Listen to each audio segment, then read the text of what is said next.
Lord. आप सभी लोगों को आज शनिवार के दिन में आराध्य यूट्यूब चैनल में आपको स्वागत है। आइए प्रियो, आज प्रभु को वचन को ध्यान करें।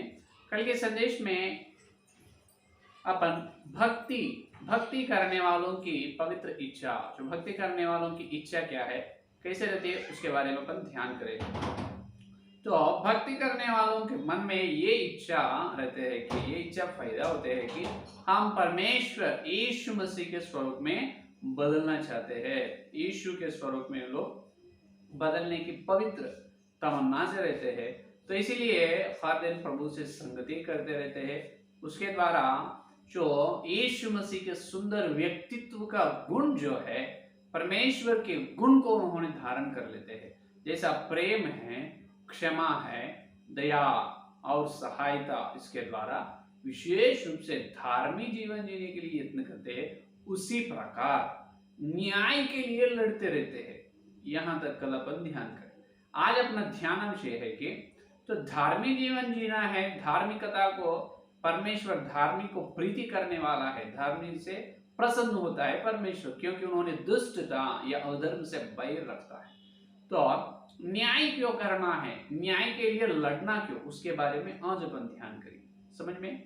कल धार्मिक जीवन, धार्मिकता को परमेश्वर प्रीति करता है, उसके बारे में कल अपन ध्यान किए हैं। आज न्याय, ईसाई लोग न्याय के लिए खड़े होना, न्याय के लिए जंग करना चाहिए। क्या करना है? जंग करना चाहिए, उसके बारे में ध्यान करें। सुनिए, तो न्याय के लिए जंग करो, उठो, न्याय के लिए आवाज सुनाओ, ऐसे संदेश बोल रहे पास्टर जी। ये क्या है? कुछ अपन कुछ एक संग्राम में चल रहे क्या? इसका मतलब ये युद्ध में जा रहे हैं क्या है? ये ईसाई लोग उठो, जागो, न्याय करो, न्याय के लिए लड़ो ऐसे बोल रहे हैं। ये क्या संदेश दे रहे? आप सोचते रहते हैं, लेकिन संदेश ये है कि जो मैं बता रहा हूं वो सच है, क्योंकि वचन का सारांश जो है सत्य है। वचन का सारांश जो है सत्य है। तो हम हर एक वचन को परिपूर्ण न्याय करने के लिए हमेशा यत्न करते रहते हैं। जो आप सुन रहे हैं ये भक्ति साधना, इसमें जो न्याय के बारे में, न्याय करने के लिए हमेशा ईसाई लोग तैयार रहना। ऐसा एक बात बोल के छोड़ दिए तो हो जाता है, लेकिन क्यों न्याय करना चाहिए उसके बारे में वचन के उछाला में, शास्त्रों के उछाला में देखने से अपन जो न्याय के लिए वो बात, न्याय क्यों करना है, वचन के लिए संपूर्ण न्याय कर सकते हैं। समझ में? तो सिर्फ बात बोल के छोड़ते नहीं। जो प्रेरितों की शिक्षा ऐसा होता है कि जो हर एक वचन को जोड़ी वचन से मिलाकर उसका हर एक वचन को संपूर्ण न्याय करते जाते। तो न्याय इसीलिए करना है कि आज 2000 साल से कलीसिया को जगा रहे, क्या है, सॉरी 2000 साल से कलीसियाओं को सुला रहे हैं। कौन? सेवक लोग, है या नहीं? बच्चों को सुलाते ना, उस प्रकार सुला रहे। क्यों? अपन न्याय कर, अपने को अन्याय हो तो सहन करना चाहिए, अन्याय से सहन करना चाहिए, न्याय के लिए आवाज उठाना नहीं। 2000 से यही शिक्षा है। तो ये शिक्षा परमेश्वर की शिक्षा नहीं होता है, क्योंकि न्याय के लिए लड़ना, न्याय के लिए जंग करना जरूरी है। प्रथम कोरिन्थियोस की पत्री में आप देख सकते हैं, प्रथम कोरिन्थियोस की पत्री में पौलुस जी ने अपने को बताता है कि देखिए, प्रथम कोरिन्थियोस की पत्री 6 का अध्याय देखो, 6 का अध्याय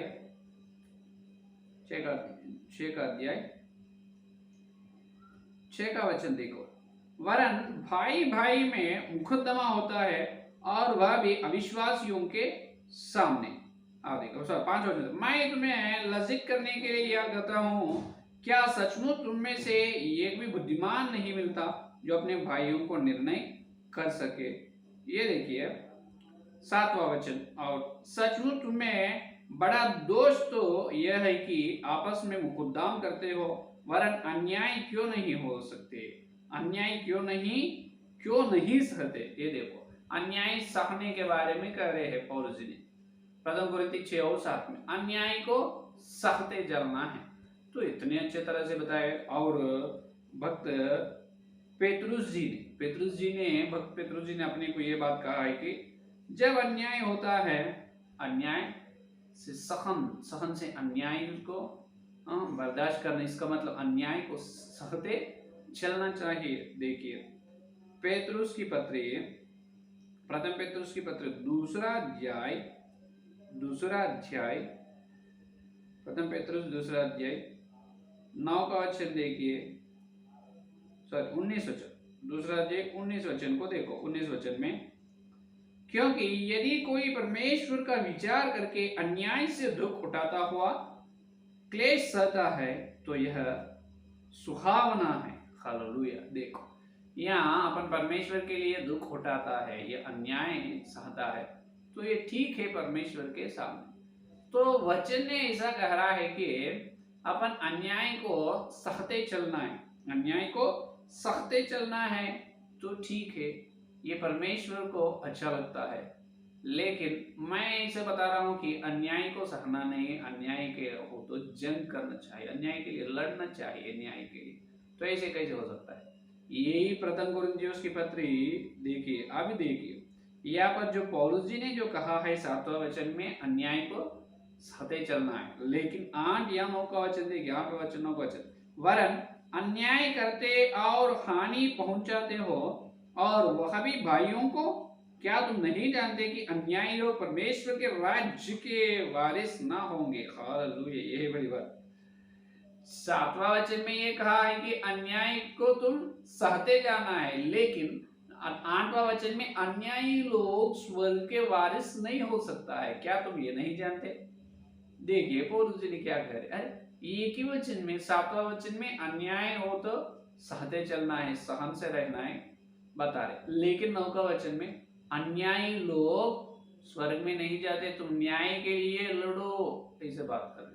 तो ये क्या है पौलुस के यहाँ पर जो बात कह रहे हैं, ये यहाँ पर हाँ और एक बार नहीं। क्या पौलुस ने ऐसे क्यों कहा है? क्या पौलुस ने इतना बुद्धिमान है, ज्ञानवान है, लेकिन ऐसी बात क्यों कहा? इसमें से कौन सा वचन को अपन अनुसरण करना चाहिए? देखिए यहाँ पर 2 वचन में कौन सा वचन सत्य है, कौन सा वचन झूठा है? कोई भी वचन झूठा नहीं, क्योंकि जो वचन मनुष्यों की इच्छा से नहीं, पवित्र आत्मा परमेश्वर के द्वारा भविष्यवक्ताओं से लिखा है। तो ये 2 भी सत्य है। कैसे? सुनो, अन्याय सहते चलना है, अन्याय को सहना चाहिए। कब? अपने को हो तो, कब?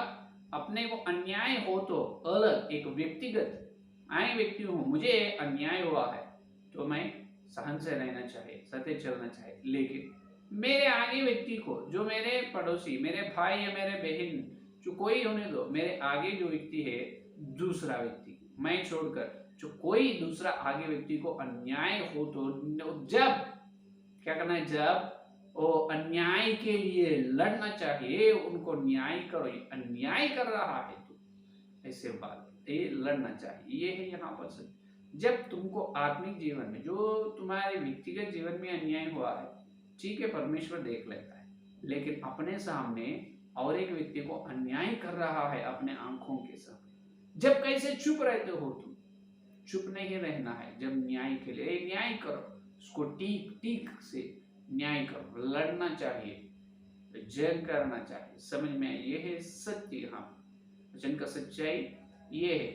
क्योंकि पवित्र आत्मा परमेश्वर अपने अंदर रहता है। पवित्र आत्मा परमेश्वर ने दूसरों को जो अन्याय होते जब सहते नहीं, लड़ो लड़ो, लड़ने के लिए प्रेरणा देता है पवित्र आत्मा परमेश्वर। अपने को अन्याय हो तो ठीक है, वो पहले ही कहा है, तो अन्याय अपने को होते रहते हैं, जाएंगे क्लेश में से, अन्याय में से चलेंगे, परमेश्वर देख रहा है, उन्हें न्याय करता है मुझे। लेकिन अपने सामने आगे जो भाई को अन्याय हो तो अपन देखते रहना नहीं। तो ऐसा आगे व्यक्ति को जब अन्याय होता है, जब देखते रहता है, इसका मतलब ये है वो शैतान का चाल चलन है। किनका चाल चलन? शैतान का चाल चलन, परमेश्वर के चाल चलन नहीं। इसलिए बताया पवित्र आत्मा परमेश्वर तुम्हारे शरीर में निवास कर रहे हैं, तो तुम अन्याय को तुम्हारे सामने, जो कि जहां पर अन्याय हो रहा है, तुम सहन से नहीं रहते, वो अन्याय के लिए वो वहां पर न्याय होने के लिए तुम लड़ते हैं। क्योंकि देखिए आप और बोल सकते हैं, नहीं नहीं, यहाँ पर ये बताया है ना प्रथम पेत्रुस की पत्री और दूसरा अध्याय 20 वचन में क्या कहा है पेत्रुस जी ने, अपने को अन्याय हो तो क्लेश में से चलते हैं, जब क्या करना चाहिए, सहन से रहना चाहिए। और एक बार देखिए प्रथम पेत्रुस की पत्री दूसरा अध्याय 20वां वचन को देखो, 20वां वचन को, 20वां वचन में क्या कर रहा है देखो, क्योंकि यदि तुमने अपराध करके घूंसे खाए और धीरज धारा तो उसमें क्या बड़ाई की बात है, पर यदि भला काम करके दुख उठा तो और धीरज धरते हो तो यह परमेश्वर को भाता है। हालेलुया। देखो है या नहीं, जब अपराध करके तुम जो धीरज से रहे और जो अपराध करे है तब तुम दुख उठाए तो किसी बात नहीं, जो तुम भलाई काम करे फिर भी तुमको दुख लग रहा है, जो निंदा कर रहा है, तुम दोष उठा रहे हैं भलाई काम करके, जब वो परमेश्वर को पसंद है, भाता है। इसका मतलब जब अपने जीवन में अन्याय हुआ है सहन से चलो, सहते चलो, लेकिन दूसरों के जीवन में अन्याय होता है तब अपन बिल्कुल चुप नहीं रहना चाहिए, क्योंकि क्योंकि प्रेम जो दूसरों को, पड़ोसी को प्रेम करने वाला क्या करते मालूम है, प्रथम कुरिन्थीस की पत्री 13 अध्याय 5वां वचन देखिए, प्रथम कुरिन्थीस की पत्री 13 अध्याय 5वां वचन। तो ऐसा भक्त कब बनते हैं, इसका मतलब परमेश्वर के चाल चलन ये है, दूसरों को अन्याय हो तो अपन देखते चुप नहीं रहना चाहिए, क्योंकि ये परमेश्वर के प्रेम से भरा रहता है जो विश्वासी, तो जब ये उनके जीवन में आते हैं। प्रथम कुरिन्थियों की पत्री 13 अध्याय 5वां वचन देखिए, देखिए अशोभनीय व्यवहार नहीं करता, प्रेम अशोभनीय व्यवहार नहीं करता, वह अपनी भलाई नहीं चाहता, झुंझलता नहीं, बुरा नहीं मानता। देखो वह अपनी भलाई नहीं चाहता, ये देखो प्रेम क्या कहता है, अपनी भलाई को नहीं देखता है, दूसरों की, यहाँ पर प्रेम में स्वार्थ नहीं रहता।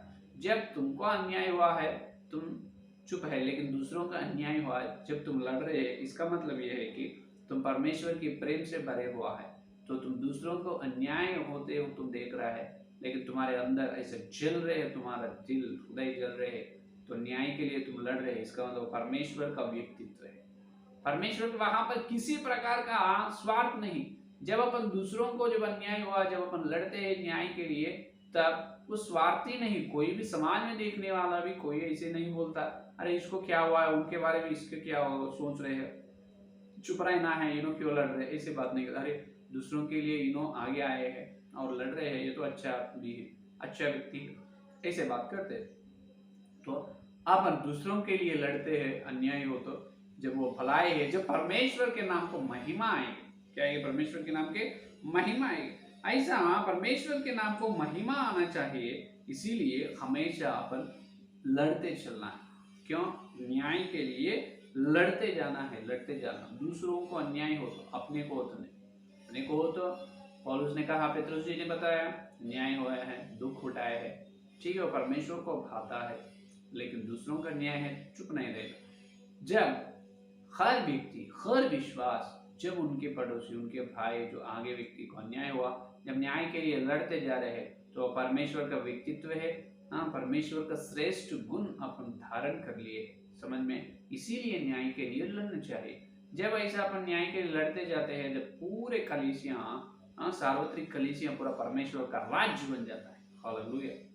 सार्वत्रिक कलीसिया पूरा परमेश्वर का राज्य बन जाता है, परमेश्वर को अपन प्रीति होता है, परमेश्वर को अपन पसंद रहता है, क्योंकि अरे मेरा बेटा है, बेटे सब लोग न्याय के लिए लड़ रहे हैं, जो उनके स्वार्थ, उनको अन्याय हो तो नहीं, दूसरों को अन्याय हो तो अन्याय को देख नहीं पा रहे हैं लोग, जब उनको अपन लड़ते हैं, तुम भी विश्वास है, उन्होंने भी विश्वास है, तुम यीशु मसीह का बेटा, उन्होंने भी बेटा है, तुम कैसे ऐसे अन्याय बात कर रहे हैं, वचन ऐसा ही कहा, क्या वचन ऐसा ही बताया, दूसरों को अन्याय करो बोल के, क्या है तुम कितना भी बुद्धि नहीं, अकल नहीं है, क्यों अन्याय कर रहे हो, ऐसे आवाज उठाते हैं, आवाज उठाते हैं। जब उनको न्याय, अपने द्वारा उनको न्याय मिलता है, तब परमेश्वर नाम, परमेश्वर को महिमा आते, परमेश्वर को महिमा पाए, हालेलुया, परमेश्वर के नाम को महिमा आते, कलीसिया को महिमा आते।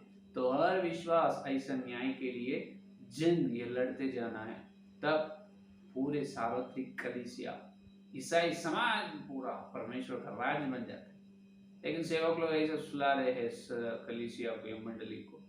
हाँ नहीं नहीं, अन्याय होता है, अपन अन्याय के सहने के लिए बुलाए गए हैं, तो ठीक है, दुख है, क्लेश है, चलते रहो, प्रार्थना करते रहो। हाँ, तुम्हारे जीवन में हो तो दूसरों के जीवन में हो तो नहीं। दूसरों के जीवन में, उनकी जिंदगी में अन्याय हुआ तो उठो, आवाज उठाओ। इसीलिए बताए, जो सताव हो रहा है वो कलीसिया पर, परमेश्वर के काम को रोकने के लिए, परमेश्वर के जो समाचार को रोकने के लिए, सेवा को रोकने के लिए जो सताव, मारपीट हो रहा है, तो कलीसिया के अपने जीवन में नहीं, कलीसिया को, तो परमेश्वर का काम को नष्ट हो रहा है। तो आज उठना है, आवाज सुनाना है, न्याय के लिए लड़ना है। अगर तुम नहीं लड़ रहे हो, तुम अन्यायी लोग है, तो बिल्कुल स्वर्ग में नहीं जा सकते, बिल्कुल स्वर्ग में नहीं जा सकते। बौद्ध जी ने यही कहा, अन्यायी लोग स्वर्ग के वारिस नहीं होंगे। समझ में, ये है संदेश। न्याय के लिए क्यों लड़ना चाहिए? इसीलिए न्याय, अपना परमेश्वर न्यायवान है, तो उनका बेटा या बेटी अपन भी न्याय के लिए लड़ना चाहे। तो अपने आत्मिक जीवन, अपने व्यक्तिगत जीवन में अन्याय हुआ है, सहन से रहना, लेकिन अपने पड़ोसी, अपना कलीसिया के और एक दूसरा भाई या बहन को अन्याय हुआ, वो परमेश्वर का शरीर में एक अंग है, तो एक अंग को मार लगा है, ये हाथ को मार लगने से ये हाथ सहाय करता है, उसी प्रकार परमेश्वर के अंग में और एक अंग को, एक एक अंग और एक अंग को सहायता करना चाहिए। अपने आगे, अपने जो भाई या पड़ोसी को अन्याय हो तो उस न्याय के लिए उनको न्याय होना है, इसलिए अपन लड़ना चाहिए। यह है परमेश्वर का श्रेष्ठ व्यक्तित्व, यह परमेश्वर का गुण। इस गुण को धारण कर अपन न्याय के लिए लड़ते जाएंगे, जंग करते जाएंगे। अपने आंखों के सामने कहां पर भी अन्याय को देखना नहीं, न्याय के लिए खड़े हो। उस प्रकार के पवित्र आत्मा पर सबको देखा। आमीन। आइए प्रार्थना करेंगे। हालेलुया, स्तुति, धन्यवाद करते हैं यीशु मसीह। शनिवार दिन तुम्हारे पवित्र आत्मा के द्वारा तुम भेजे तुम्हारे सत्य संदेश के लिए धन्यवाद करते हैं प्रभु। आज हमको प्रभु न्याय के लिए क्यों लड़ना चाहिए, न्याय के लिए जंग करना चाहिए, क्यों, उसके बारे में वचन को जो हमको ठीक से बताया प्रभु, आपका धन्यवाद करते हैं। हमारे जीवन में जो न्याय होता है, किसी के द्वारा हम अन्यायी हुआ है तो हम सहन से रहने का अनुग्रह दीजिए, लेकिन हमारे पड़ोसी जो कलीसिया में, तुम्हारे सेवकाई में, जो वचन के लिए और सच्चाई के लिए, सत्य के लिए, जहां पर जो व्यक्ति का हमारा आंखों के सामने न्याय होता हो, तब हम न्याय के लिए लड़ने का अनुग्रह दीजिए। उस प्रकार के जलन, एक व्यक्ति में जलन उत्पन्न करो प्रभु। हे पवित्र आत्मा परमेश्वर, तुम ही है प्रभु। जितने भी संदेश सुना सुनने, हर एक के संदेश को, हर व्यक्ति को न्यायवान बना दे प्रभु, और कल वचन के मिलने का अनुग्रह। सारी प्रार्थना यीशु के नाम से मांगते, आमीन आमीन। परमेश्वर का प्रेम, मसीह का पवित्र आत्मा साहब इस दिन से लेकर प्रभात तक सारी बातें सर्वदा साथ। आमीन आमीन। Praise the Lord. धन्यवाद। आइए तो एक प्रार्थना की विनती मांगना चाहता हूँ कि कल रविवार के दिन और सोमवार के दिन मध्य प्रदेश सतना जिला में 2 दिन प्रार्थना सभा हो रहा है। मैं चाह रहा हूँ ये गधा को परमेश्वर ले जाए, गधा को परमेश्वर इस्तेमाल करके वहां पर बहुत लोगों को सुसमाचार प्रचार करने की, और जो सुसमाचार को सुनकर उद्धार पाए उनको वचन की सच्चाई को बताने की लिए प्रभु ये गधा को उपयोग करना चाहिए। आप कृपया उस प्रकार रविवार और सोमवार जो होने वाली सभा के लिए आप कृपया प्रार्थना कीजिए।